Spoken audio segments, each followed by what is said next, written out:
Bonjour à tous et tous, correction de l'exercice PTB 1.01. Donc on parle d'un gaz parfait qui subit une compression isotherme à T0 en le faisant passer d'un volume 1 m3 à un volume final 0,1 m3, donc division par 10 de son volume. On demande la variation d'entropie associée. Alors ça c'est un premier exercice sur l'entropie, c'est assez intéressant de réfléchir un peu. Le gaz va passer d'une situation donc il est à la même température, puisque la compression est isotherme, il va passer d'une situation où il a beaucoup de liberté, beaucoup d'espace, à une situation où il est beaucoup plus contraint.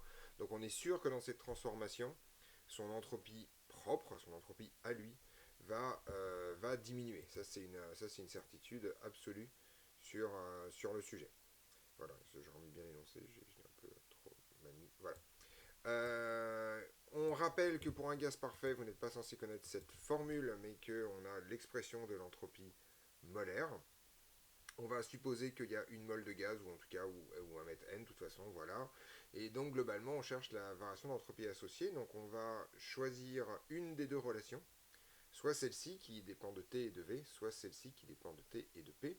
Ici, en l'occurrence, on sait que c'est isotherme et qu'on aura un volume final. Donc, on va regarder comment ça marche. En fait, la variation d'entropie du gaz entre l'état initial et l'état final, c'est tout simplement déjà n fois la variation de son entropie molaire. Et donc c'est n multiplié par, alors là pour une fois je vais le faire très très doucement, donc c'est CV molaire logarithme népérien de la température finale, plus R logarithme népérien du volume final, moins CV molaire logarithme népérien de la température initiale, qui vaut T0 si je ne me trompe pas, moins R logarithme népérien du volume initial, qui vaut V0.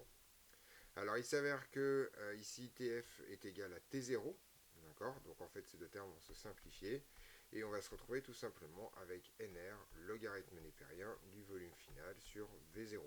Autrement dit, N grand R multiplié par le logarithme népérien de 1 dixième, puisque le volume final est 10 fois plus petit, c'est-à-dire moins NR log de 10, ce qui confirme bien que cette variation d'entropie est négative, en fait, hein, le système va avoir perdu de l'entropie, il va être plus ordonné, l'entropie est un traducteur de, alors non pas de désordre, mais plus exactement de degré de liberté du gaz en tant que tel, et donc là il en a beaucoup moins, puisqu'il est beaucoup plus contraint dans un volume donné. Donc la variation d'entropie du gaz de l'état initial à l'état final, c'est tout simplement N-NR, logarithme népérien de 10, qui est la réponse à la première question. Ensuite, on vous raconte que la transformation se fait au contact d'un unique thermostat de façon monobare. Donc ça signifie que la température extérieure vaut la température finale. Donc la température du thermostat est égale finalement à T0, puisque c'est isotherme, c'est la température finale et aussi la température initiale. Alors la pression extérieure par contre, ici, en fait, vaut tout simplement la pression finale. Et comme on a un gaz parfait qui a fait une isotherme et qui a vu son volume divisé par 10, ça signifie que sa pression, dans le même temps, a été multipliée par 10, donc sa pression vaut tout simplement 10 fois la pression P0 initiale. On peut l'exprimer si on a envie en disant qu'elle vaut 10 fois NR T0 sur V0 si on veut vraiment faire les choses proprement.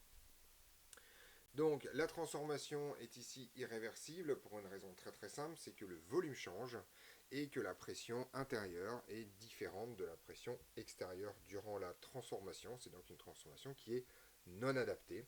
Comme elle est non adaptée, eh bien en fait elle est irréversible. C'est un critère extrêmement rapide pour voir si une transformation est réversible ou non. Donc la transformation est irréversible car non adaptée. Et on va donc vérifier le transfert thermique, etc. etc. Pour trouver le transfert thermique, c'est pas extrêmement compliqué. On est face à une isotherme, donc ce qu'on sait, c'est que la variation d'énergie interne entre l'état initial et l'état final est égale à 0. Ce qui veut dire que le transfert thermique entre l'état initial et l'état final vaut tout simplement l'opposé du travail reçu entre l'état initial et l'état final.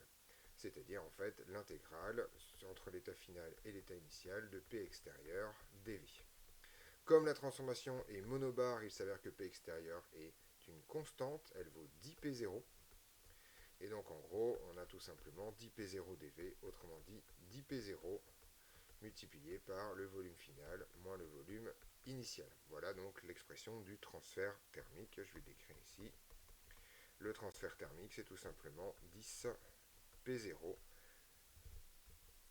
Z facteur de VF moins VI. Voilà. Alors, si on a envie, on peut regarder un peu, on peut trouver RT0 là-dedans. Je ne sais pas si on peut simplifier un peu ça. Donc en fait, je vais mettre 10, mais je vais le laisser ici. Et P0 fois VF, c'est tout simplement P0 fois T0. Donc ça, c'est NRT0, tout simplement, puisque c'est P0... ah non, pardon, je dis des bêtises. VF, c'est V0 sur 10. Donc ça, c'est NRT0 sur 10, pardon. Et P0VI, par contre, ce sera NRT0. Voilà, donc on peut le laisser comme ça. Ou dire que c'est NRT0 facteur de 1 de 1 10 si on a envie. Voilà, je vais le laisser comme ça pour des raisons évidentes pour la suite, mais ça marche très très bien. On vous demande enfin l'entropie échangée. Alors pour l'entropie échangée, c'est extrêmement simple en fait. On a un théorème qui vous dit que dans le cas d'une monotherme, l'entropie échangée vaut tout simplement le transfert thermique de l'état initial à l'état final divisé par la température extérieure. Donc ça vaut tout simplement ce truc-là divisé par la température extérieure, autrement dit NR, enfin T0, enfin il n'y a plus de T0 justement, NR facteur de 1 10, bon là je vais faire moins 9, hein, voilà, moins 9 NR, moins 9 NR, dans ces eaux-là pour l'entropie échangée, je vais garder le 1 10. Alors la raison pour laquelle c'est négatif, c'est tout simplement parce qu'en fait on a compressé le gaz de façon isotherme, il a reçu du travail, donc il a dû expulser de la chaleur, enfin de l'énergie sous forme thermique vers l'extérieur, donc c'est tout simplement négatif. L'entropie créée, c'est pas extrêmement compliqué, en fait, à partir de ce moment-là, l'entropie créée, c'est tout simplement la variation d'entropie entre l'état final et l'état initial, moins l'entropie échangée entre l'état initial et l'état final. Il suffit donc de tout écrire, et on se rend compte que, alors l'entropie, la variation d'entropie, c'était là-haut, c'était moins NR log de 10, c'était bien négatif, il n'y a pas de problème. Donc moins NR logarithme népérien de 10. Et ici, je vais donc rajouter plus NR. Et en fait, je vais tout simplement l'écrire sous la forme 10-1 pour tenir compte de ce 9. Alors pourquoi je fais ça? Pour une raison très simple, c'est que l'entropie créée doit être structurellement positive. Et donc, je vais tout simplement factoriser par NR. Et je vais dire que c'est 10-1 moins logarithme népérien de 10.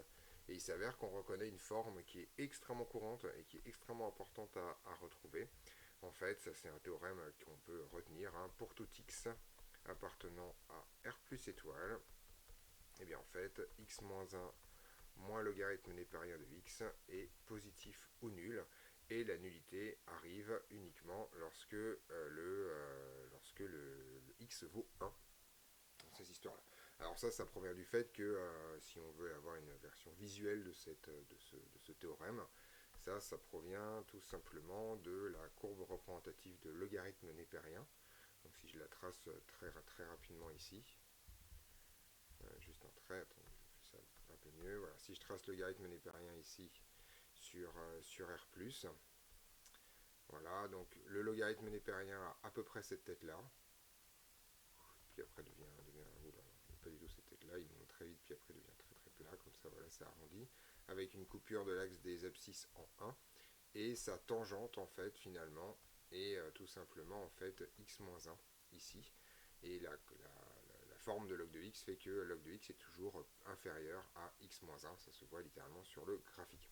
Donc en fait, ça c'est plutôt pratique parce que ça vous raconte que ce truc-là est essentiellement strictement positif quoi qu'il arrive, et donc que l'entropie créée est bien strictement positif, ce qu'il faut toujours vérifier lorsqu'on est en train de faire un exercice de thermodynamique. Si je ne me trompe pas, ceci termine cet exercice. On se retrouve donc dans d'autres vidéos pour d'autres corrections.